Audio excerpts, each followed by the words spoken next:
Good, good morning, everyone. So good to be here today, and welcome all you who are in some form of a recovery journey. And so it's great to have you here with us.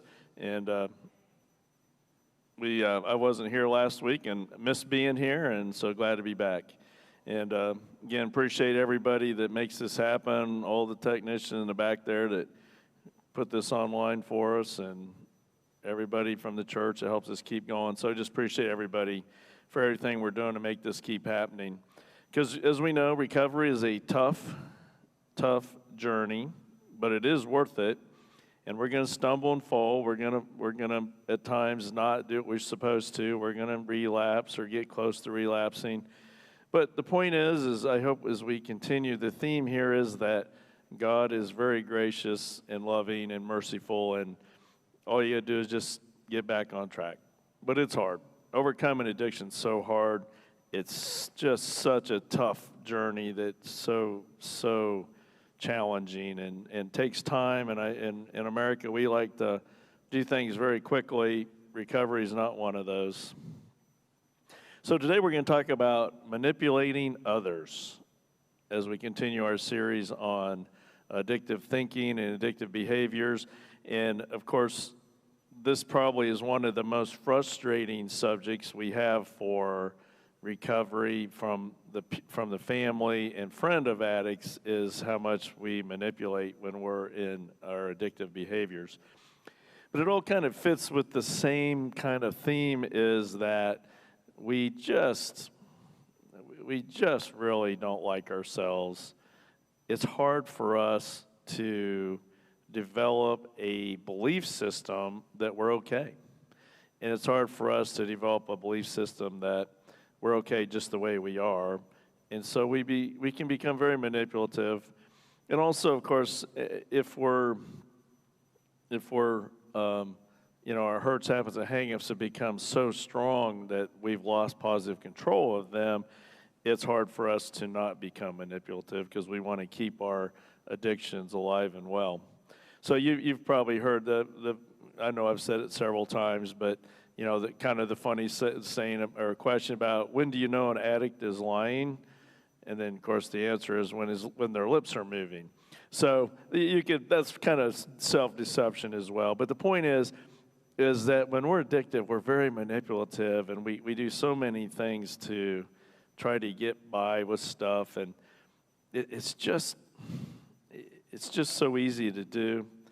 But here again, I'll just keep saying this to you. It's funny. I was listening to a psychologist the other day. He was talking about working with people who've gone through trauma and abandonment. And they said, if you'll notice, every time that you say, you know what, you're okay, or you're a great person, or you're not so bad, we always look away. It's hard for us to hear that. So if we feel that badly about ourselves, that it's not even okay for someone to tell us we're okay, pretty hard for us not to become manipulative. But the point is with manipulation, I think, is perfectionism comes with that. And so the point for us all to hear again is, you're not perfect. It's okay. It's okay.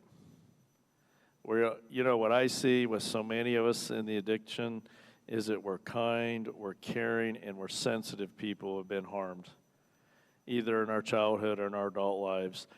And we somehow find a way to turn that and make it our fault. And maybe some of it was, but usually we're part of it. But with children, we certainly aren't. But the point is, because of our caring, kindness, and sensitivity, when that gets too strong, then that becomes a problem for us, and we turn on ourselves, and we live with shame and all those things. And then one of the things we like to do is we think, well, if we're not perfect, no one will love us. That's a pretty hard way to go. So if I'm worrying about being perfect, and I know I'm not, I'm going to be manipulative. So I'm going to read Matthew 6:33, and actually more than that. And this is from the Message version, so a little bit different. But I do like it, and all I want you to hear is that you're important. And that's hard for us to hear. And when we're manipulating, that's really a sign we don't see ourselves as important. So, if God gives such attention to the appearance of wildflowers, most of which are never even seen, don't you think he'll attend to you, take pride in you, do his best for you.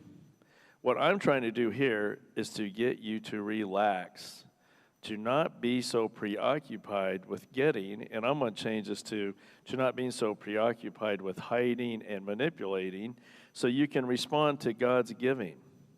People who don't know God and the way he works fuss over these things, but you know both God and how he works. Steep your life in God reality, God initiative, God provisions. Don't worry about missing out. You'll find all your everyday human concerns will be met.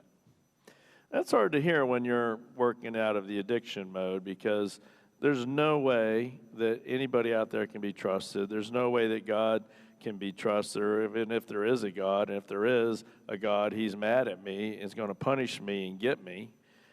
But that's not God. God is not like that. God knows our hearts. He knows that you're a good and decent person. He knows that you have been given some really tough experiences in your life, but he wants you to recover.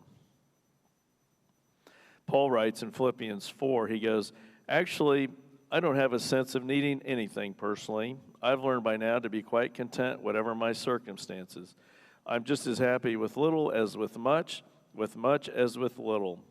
I have found the recipe for being happy, whether full or hungry, hands full or hands empty. Whatever I have, wherever I am, I can make it through anything in the one who makes who I am.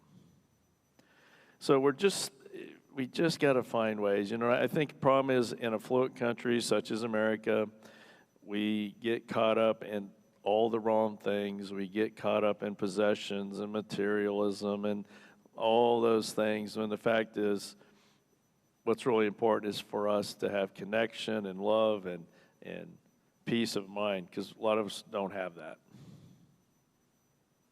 So we've talked in our addictive thinking series so far, we've talked about how we lie to ourselves and others when we're addicted, how we tend to overreact or underreact to things, either with anger or agitation. We have morbid expectations. We expect nothing but bad to happen to us, and we just really don't trust anyone. That's a hard way to live when you think about it. And so when our addictions become too strong, that's when we start to, again, take some of our positive characteristics like caring and sensitivity and all those things, and we turn them into problems for our life. And so one of the things that we can almost guarantee, and for us that have been in recovery for a while, we know this is true, we can almost guarantee that when we're addicted, we're going to become manipulative. That's tough. That's a tough one. Because, you know, think about it. This one part of me is this caring, sensitive, kind person who wouldn't want to harm anybody. And then I got this other side of me, the addicted side of me, who knows I'm causing problems, knows I'm not doing what I should be, and I'm hiding things, and I'm secretive, and when someone says so, like if someone says to me, I'm going to really reduce my time on social media. I'm going to get it down to, I'm just going to do an hour a week, right? And then so next time I see them, I go, well, how you doing on that? And they're like, well, I was going to do less than an hour, but this happened, and then blah, blah, blah, blah, blah. And the fact is, they couldn't do it. And so instead of just saying I couldn't do it because they don't think anybody loves them enough to just hear the truth, we have to manipulate. So Tversky in his book, Addictive Thinking, talks about, he says, there is one characteristic that appears to be generated by addiction, and guess what that is? Manipulation. Addicts may have manipulated other people before they began to drink or use drugs or get too far into social media or get into their wildly dysfunctional relationships. But the point is that as our hurts, habits, and hang-ups continue to get stronger and stronger and stronger, we become more and more harmful to ourselves, more and more harmful to others. Really, we're kind of forced into lying, covering up, and manipulating, right? And the other problem is that when we are manipulative, we also become very good at it, and worse, it becomes part of our lives. I mean, I don't know about you, but how many of us out there have even told lies when it really wouldn't have helped you to tell lies? How many of us have made up wild stories about what happened when it really didn't matter, right? That's why I always kid addicts when I'm working with them, when I'll say, well, like I had one come in that had a black eye. And I said, well, what happened here? And so it was like a 20-minute conversation about all the things that happened. I said, just stop. I said, the truth is you could have told it to me in about 10 seconds, right? But you had to put in all this stuff about how this person did that, and this person didn't do this right, and this person betrayed him, and blah, blah, blah. And I said, no, just be honest. You were drunk, you got in a fight, and you were being obnoxious. And they're like, well, yeah, that was really what it was, right? You see what I'm saying? So, like I said, always kid addicts about any story you tell me it's 30 seconds or longer, you're now manipulating. You're not being honest. And it really is. Manipulation it starts out a lot of times as a defensive maneuver, to explain away what we were doing. Like, I don't know, but I think I smell alcohol on your breath. Oh, no, we couldn't just say, yes, we have alcohol in our breath. No. We got to go into all these things. And before we're done, then people don't believe me. People are picking on me. All this stuff we do, it's all to keep the addiction alive and well.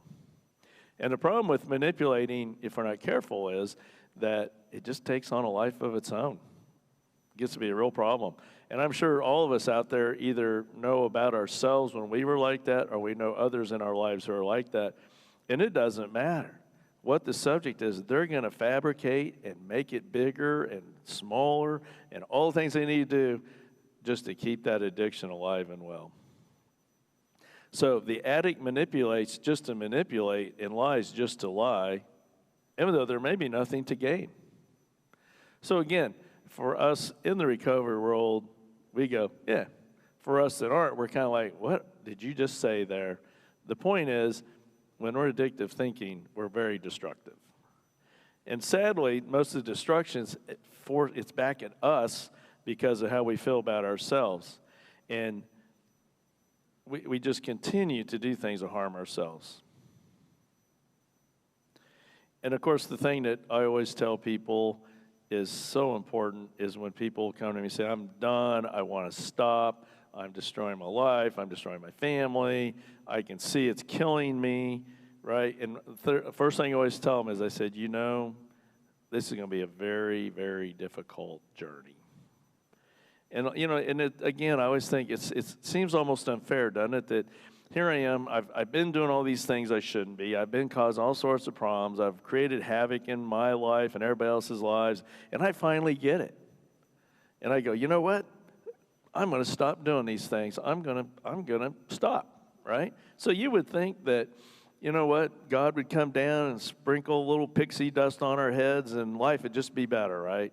That's not how it works. Getting healthy is very, very difficult.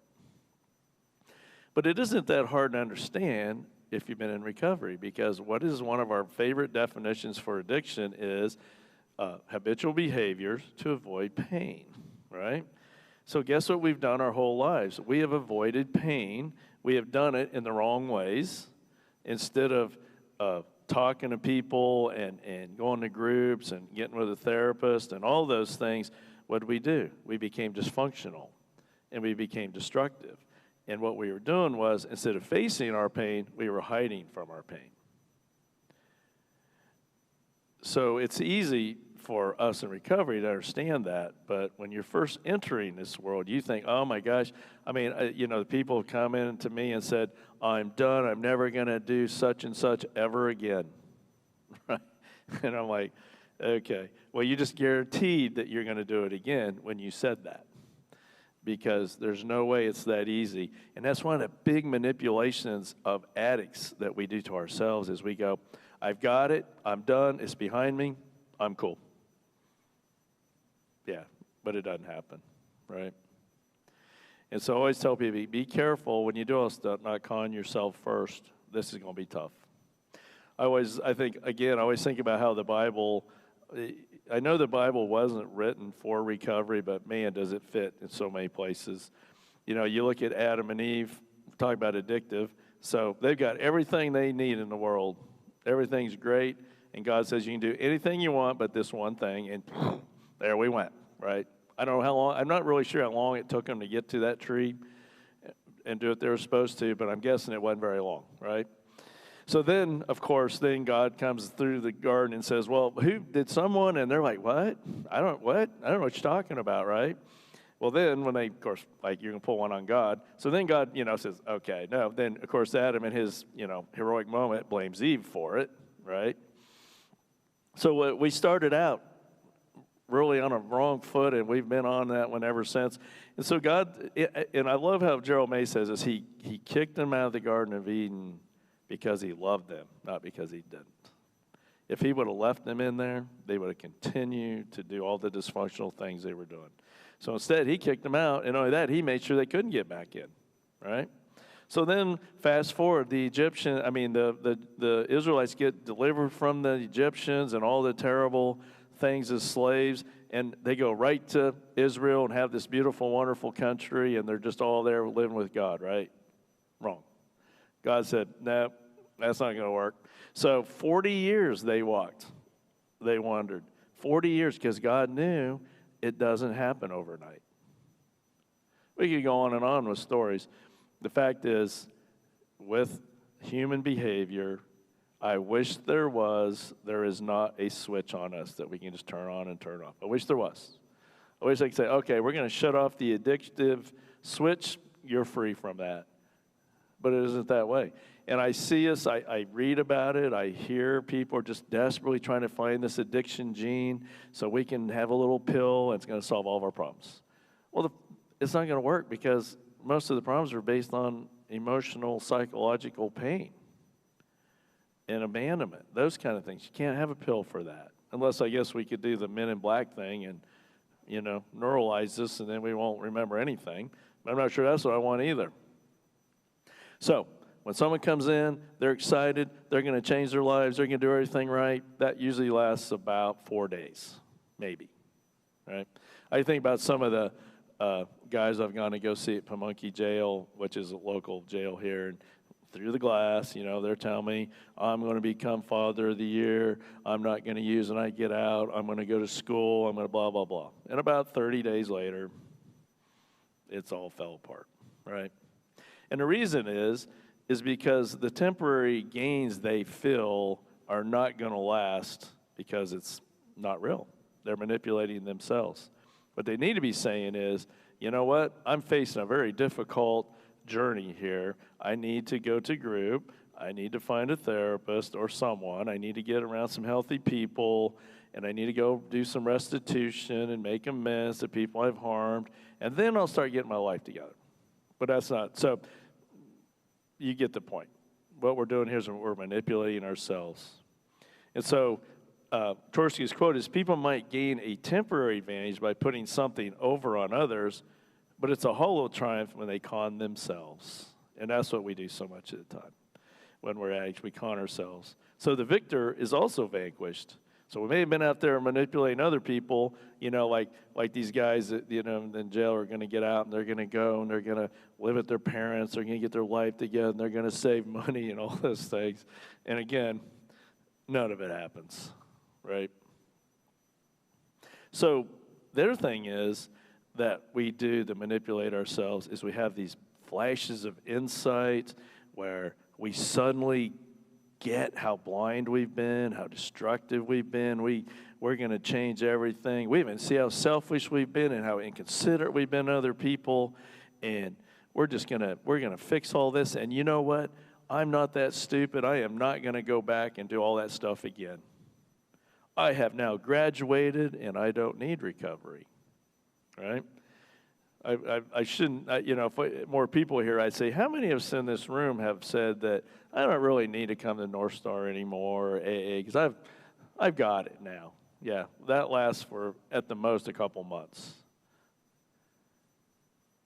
And the other thing, of course, that we have to watch, and this is why I always try to make such a big deal out of this in our meetings, is that we're not here to give advice, because when we start giving advice as addicts, that's another manipulation. Because what it's doing is we now see ourselves as experts and therapists and all this, and all that does is, again, create more cons and lies for ourselves. You know, one of the things they talk about is, I try to follow this rule, is when we have talks here, you really should have at least a year to 2 years of recovery before you ever talk publicly about things, because that's such a trigger to relapse. And it was because, again, you know, it's how we see ourselves, and we've graduated, and we're doing so much better now. And I mean, I'm sure in the AA world you hear stories about people that overfunction. They become presidents of presidents, and they're the leaders and all this. And next thing you know, they're relapsing. It's because they've lost the purpose of recovery, and they've become, their egos got involved, and what they've done is they've forgotten what they need to do in the first place, and it's tough. And so it is a tragedy when us as addicted people con ourselves and we fall apart. So the biggest thing to take from today is that, you've heard me say it, I'll say it again, recovery is a process and it's not a shortcut. So if any of you out there, and I know, and I've had people who've been in recovery for a couple of years, sometimes will say, God, I'm just tired of recovery all the time, and I just feel this burden of always having to not do something or do something, and I have to go to meetings, I got to talk to people. But I can always say, you know, isn't that better than what you had when you were dying, when you were destroying the loved ones around you, when you couldn't look people in the eye because of all the self-deception and manipulating you were doing? I mean, which one do you want? And I do think as recovery, as you get more and more recovered, as you can put away a lot of the pain of the trauma and abandonment in your life, when you can get that resolved to a point where it's not shame-based, I think recovery does get easier, but it doesn't mean you got to stop. So a shortcut is often the quickest way to some place you weren't going, right? Or another way to say it is, remember Peter Senge in his book talked about faster is slower. And that is so true with recovery. If we get in a big hurry with recovery, we're just going to destroy it. Because, again, we're not being honest. But why in the world would we take shortcuts? Why in the world would we do that? Because we know, like us, right, we're all brilliant here listening to this talk, and we've been through recovery at some level, is we know shortcuts don't work, but man, is it tempting. It's so tempting to get that goal faster and sooner. You know, if we just, I don't need to go to all these meetings. I can just, just once in a while, because I got it. I know what I'm doing. And you know what? I can hang around other people doing this stuff. It's not going to harm me. I'm not going to have any problems with this. Or, you know what? I'm just going to look at one person's Facebook today. I just want to look to see what they're doing. And you know what? I know, I'm going to follow this person and see where they're going. I know I really shouldn't do that. I know that's being paranoid, but I'm not sure what they're doing. I'm not sure they really love me and like me, so I better go. I mean, do you see how you just slowly but surely manipulate yourself into crashing and burning and back to relapse? There is no such thing as shortcuts, and there is no limit on the amount of manipulation and absurd thinking that we have when we're in addictive thinking mode. We always, at NorthStar, always find, I think it's good we have humor about it, but some of the things that we thought made sense in the moment, and we look back now and go, oh man, what was I thinking? Well, that's what we do in addictive thinking. That's why it's so destructive. And the other thing we have to, and this is just a warning for all of us, is that if once we have stopped, we've got past step one, we're saying this stuff is, I've lost control of it, it's more powerful than me, and if I continue, it's going to kill me, so, I've turned my life over to God, I'm making amends, all that stuff. Just remember that it still doesn't mean you're perfect, and it still doesn't mean you're not going to do things you shouldn't, right? And so, unfortunately, sometimes manipulating and conning kind of hang with us for a while. It's kind of like that overhanging presence in our life that we have to work very hard at. And that's why the 12 steps is so good, because the 12 steps says, when I see that I'm not doing what I should, I immediately take stock of that, and I immediately do something about it, and I immediately go to people, and I talk to them, my sponsor, I go back to group, all those things. But I have to I know I have to be aware of it, I have to admit to it. And that's the difference. When we're before step one, we can't admit to anything we're doing wrong because that would impinge upon our addiction. Once we're now in the 12th step, the beauty of 12th step thinking is that we aren't perfect. We're going to make mistakes. We've hurt people. We're overcoming those. And I also hurt myself a lot, and I'm overcoming that. And what's hoped for is that we can get rid of our shame. And that's why I think with NorthStar, because we really do see Christ as our higher power. His love and mercy and grace for us is amazing. And if we can put that together, the 12-step thinking with the Christ is our higher power, it's such a powerful, powerful belief system that can really help us get there. And of course, what we have to do from there is figure out ways not to just survive. Once we get past that pre-step one stuff, one of the hard parts is we have to figure out ways to move forward. And we talk all the time about rich, full, meaningful life, and I'm not going to spend a lot of time on it today, but that's a huge step forward when we can start saying to ourselves, you know what, I don't have to survive the whole time. I can start having some positive stuff in my life. And I find that it's such a huge step, but it's also an uncomfortable step. And I find it fascinating how many of us just really have a hard time accepting that we could have a rich, full, meaningful life. It's just hard for us because of the shame in our lives, because of the anger at ourselves and the resentment towards others and all the harm and hurt that was done to us and all these things, blah, blah, blah. But the fact is, we can have a rich, full, meaningful life. And so I'm going to close with, this is from the movie Ad Astra, if you haven't seen it. If you like science fiction, you like it as a science fiction person. If you don't care for science fiction, if you can just watch it from a recovery point of view for Brad Pitt is the guy who's the star in this. And the first part of so he's an astronaut, probably some form of some mental condition where he has the inability to connect with others. So he's very technical, he's very cerebral, but he has a very, very hard time connecting with other people and allowing people. His father was very abusive, he abandoned. So all the story, it's all the same. But at the end of the movie, he gets it. He goes out in space for a long time, and he realizes how much he misses connection, basically. And he, of course, sees his dad, who continues to fail him, even as an adult. So he comes back, and this is what he says is how he describes his life. And I always said, after hearing this, I said, this is really, in many ways, what a rich, full, meaningful life looks like. So I'll read this to you. He goes, I am steady and calm. I sleep well and have no bad dreams. I am active and engaged.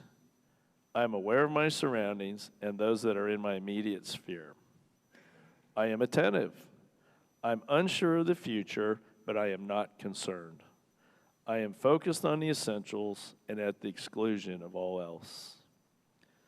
I will rely on those closest to me, and I will share their dreams and burdens as they share mine. I will live and I will love. How's that for a rich, full, meaningful life? Sounds pretty good, doesn't it? I suppose we could throw in there some form of a purpose with that. But I'll tell you what, I don't know about the rest of you, but if I felt that every day, I'd be doing pretty good. And then I put in there, I have a purpose in my life that's bigger than me. Gratitude is the most important hands-on tool for my recovery and having a rich, full, meaningful life. And Jesus is my Lord and Liberator. So people, I'm going to say this to you, try not to look away. You're not so bad. We have a hard time hearing that when we're in recovery because we loathe ourselves so much. I'm going to tell you, after reading that, I went out and tested it, and I'm 100%, I can tell you 100% of the time people have looked away from me when I've told them that are in recovery. Not one to be able to say, yeah, you're right, I'm not so bad. There you go, just like that. So we got to get past that. That's your job. You got to start seeing yourself as valuable and worthy, and that you are worth it. You don't have to lie. You don't have to manipulate. You don't have to con. You can have that rich, full, meaningful life. this was a quote I always love. I've always carried this with me. It was actually in a church bulletin in 1981. I always like this saying, what if God's ordering of the universe was dependent on the goodness and justice of man? It would be a world of chaos and disorder. But God's pattern is not, if you are just, I will be just. We could change that to, if you are good, I'll be good. No, God's pattern is one of goodness and justice for all, good and evil, just and unjust, prior to any human response. And the ultimately astounding thing about God is this. God calls us to love our enemies and pray for our persecutors because this is what God does. Such love is God's perfection. God loves you. He knows you're not perfect. You don't need to worry about it. So, I appreciate you guys tuning in and listen to this. And NorthStar Community, we meet on Wednesday nights at 6:30, on Friday nights at 6:30, and then we have our Sunday morning at 9:30, and then, of course, this service at 11:15. So we appreciate all you guys do. If you ever want to get a hold of me, you can call me at 804-746-5081, or you can email me at craig@wgva.church. We believe everybody's got stuff. We believe everybody can recover. We believe we all can eventually have a rich, full, meaningful life. And so one of the ways to have a rich, full, meaningful life is to think about living with serenity. And we always close our meeting with the prayer of serenity. And again, if you want to see how to live your life, this is probably the way to do it. So let us pray. God, grant me the serenity to accept the things I cannot change, courage to change the things I can, and wisdom to know the difference. Living one day at a time, enjoying one moment at a time, accepting hardships as a pathway to peace. Taking, as Jesus did, the sinful world as it is, not as I would have it. Trusting that Jesus will make all things right if I surrender to his will, that I may be reasonably happy in this life and supremely happy with him forever in the next. Amen. Again, thank you for joining us and have a great week.